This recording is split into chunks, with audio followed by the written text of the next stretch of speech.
Hey everybody, Wolf Lord Rho here. Before I begin today, a big thank you to Duff for the virtual gift voucher.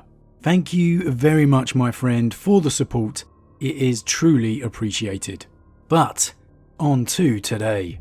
Today we are discussing the High Marshal himself, Helbrecht, as he takes on Imotekh the Stormlord. Spoiler warning to begin, the events we are discussing today are from the short story Dishonored by Ray Harrison. As always, I really recommend you read the story for yourself first, as that's the best way to enjoy the lore for yourself.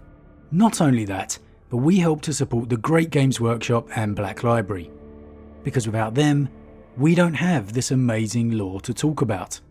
I'll put a link in the description as always. But with that said, let's just jump straight in. Now this particular story takes place on the world of Schrödinger 7, where Helbrecht has led his Black Templars to retake the world from Necron hands. But things could not have started any worse. The Necrons were ready and waiting. The insertion point that Helbrecht personally had chosen became bloodbaths. Necrons assaulting the Templars from the very start. Ambushes waiting at each and every one. It fell to Helbrecht himself, with his men falling all around him, to take the fight to the enemy. Charging into the ranks of the metallic bodies, he drove his sword into them, one after another. His loyal honor guard following him each and every step of the way. And despite the odds stacked against them, the Templars drive the Necrons from the ice fields. But if it was respite they expected, none came. Instead, a teleportation flare of a Cryptek and his heavily armed guard arrive, and they head straight for Helbrecht's standard bearer. The fighting is intense, close quarters and brutal. Only 8 of his honor guard remain, and they lay into the enemy with expectant fury. But it's not enough. The Necrons weren't truly there for a fight, and the moment one of them lays hands on the standard bearer, the Necrons are gone, along with Ivrain, the standard bearer. Helbrecht turned to face the 5 space marines that remained of his honor guard. "Kneel," Helbrecht said. He didn't raise his voice. They all complied immediately with a clash of armor plates, bowing their heads. Helbrecht could not help feeling that they were avoiding his eyes. He drove the point of his sword into the ice, marking where Ivrain and the standard he bore had disappeared. "This is failure," he said. "The Black Templars have failed." Helbrecht stalked to where Airguard knelt and pulled him to his feet. "The enemy have my standard. They have your brother." For years Helbrecht had valued Airguard's counsel. His champion was a balanced blade. Yet in that moment, Helbrecht looked at his brother and saw nothing but his own failures reflected back at him, and he could not bear them. "Speak," Helbrecht snarled. "We allowed the enemy to best us."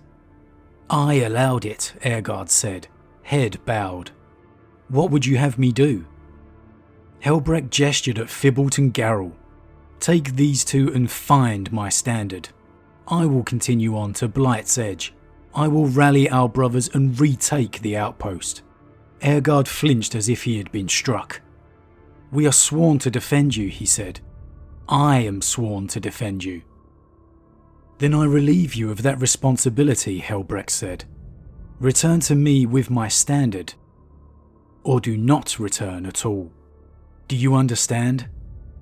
Airguard inclined his head and said nothing. "Swear by your blade," Helbrecht demanded. Airguard planted his sword in the ice.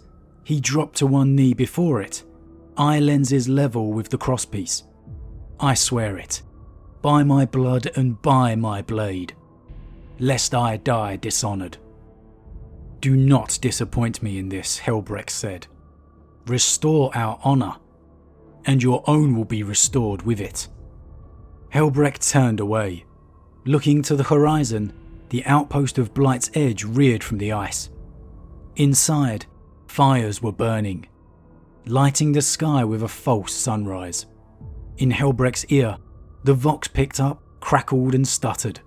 7 dead. Heavy armour sighted. Hundreds of them. Steel yourselves. He would not filter the communications. He needed to hear it all. Every drop of blood spilt. Every brother lost. Everything. Now, I really like this glimpse of the High Marshal. Firstly, the brutalness of him. You get me my banner, or you don't come back. Can you imagine Marneus Calgar saying that? I don't think so. But then the inner self, having to hear all of the blood spilt, all the lives lost, because he knows he is responsible. But in the name of the Emperor, he will put it right, taking that burden on his shoulders. And so Airguard, Fibalt and Garrel head to the outpost of Drab, following the locator beacon inside Ivrain's armour, on their own separate adventure, leaving Helbrecht and just 2 of his honour guard remaining. Helbrecht orders a Thunderhawk to come collect them, but again the Necrons appear one step ahead. As soon as the Thunderhawk breaks the clouds, it's shot down by Xeno fighters, leaving Helbrecht and his men scrambling away from the plummeting Thunderhawk wreckage, one of their men losing their arm in the carnage. With no other option remaining, Helbrecht walks to regroup with the rest of his forces. Immediately taking command of the situation, he rallies his men in defense of a vital bridge. They must control it, no matter the Necron advance. But once again, unbelievably, the Necrons are ready for them. But this time, Helbrecht comes face to face with his true enemy. Emerald light lit the sky. Helbrecht caught the scent of ozone. The light flared away and a silver figure was revealed, standing in the centre of the ice bridge. A long segmented cape hung heavy from its shoulders. It bore a brassy crown on its brow. An immortal king crafted from silver and steel. With an air of ceremony, the figure extended its hand. "Mortal ones," the figure said in richly accented halting Gothic. "You look upon Imotekh the Stormlord, ruler of Mandragora, liberator of Summonor, and overlord of the Sortek dynasty." "That is rather a lot of titles," Vane muttered. "Helbrecht," the Stormlord said, impossibly loud. Helbrecht, for a moment, felt physically stunned. His name. It had used his name. "You are the one who leads," the Stormlord said. "That must make you an honourable creature. Of sorts." The Necron's face was a frozen rictus mask of metal, but Helbrecht couldn't help but hear a smile in the Stormlord's voice. "If that is the case, then face me in single combat. Prove that you are not the failure you have so far shown yourself to be." The knuckles of Helbrecht's gauntlets creaked as he curled his hands into fists. "Sire," Vane started, placing a warning hand on Helbrecht's shoulder. Helbrecht stared at him. "Let go," he said softly. Vane did as he was asked, though he looked none too happy about it. Helbrecht strode towards the Stormlord. He forced himself to walk as if unwounded. He would not show weakness to this creature, this Xeno that knew his name. And the fight is on. High Marshal versus Stormlord. But unbelievably, Helbrecht begins to lose. A deep wound in his shoulder causing his sword arm to weaken, struggling even to grip his sword. And the thought of it, of losing to this faithless, hateful Xeno, of leading his chapter here to die, of the blood spilt. It fuels his rage, and he launches himself at the Stormlord, redoubling his efforts, wounding him back in kind, proving he could indeed wound the metallic warlord. But whereas Helbrecht may be gene-enhanced, he is still a body of flesh and bone, and as the duel continues, The Stormlord's body repairs the damage, and Helbrecht can feel the smirk beneath the Stormlord's masked features. "You grow weak," the Stormlord said. "Weak and tired. You and your kin here will fail, as humanity's empire will fail, because I will it." Helbrecht snarled. "You are arrogant," he said, through blood-flecked teeth. "A relic of a dead empire that has no right to exist." The Stormlord cocked its head. "That is quite amusing, coming from one such as you." But as Helbrecht launches himself to sever Imotech's neck, beams erupt from the Stormlord's staff, blinding and deafening the High Marshal, and shorting the power to his sword. Through force of will alone, Helbrecht presses on and felt his blow connecting, but without the power, his power sword shatters, and as he tried to move again, he could not. He couldn't even breathe. The lightning had sent his primary heart into arrest. The now frozen High Marshal was at the mercy of the Stormlord, who, but for the luck of a split second, was spared decapitation at the hands of Helbrecht's blade. And true to nature, Imotekh taunts Helbrecht for the failure of the Imperium, but if he expected to diminish Helbrecht's will, he is quite disappointed. "You dismiss us," Helbrecht managed. "But for every drop of Imperial blood you spill, for every inch of ground that you spoil with your presence, we will hunt you." He smiled through bloody teeth. "Until the stars themselves go dark, we will hunt you." The Stormlord cocked his head to one side in an oddly human gesture. "I expect you will," he said. "But here, today, you kneel before me defeated." The Stormlord's eyes flashed, "And I will ensure you never forget it."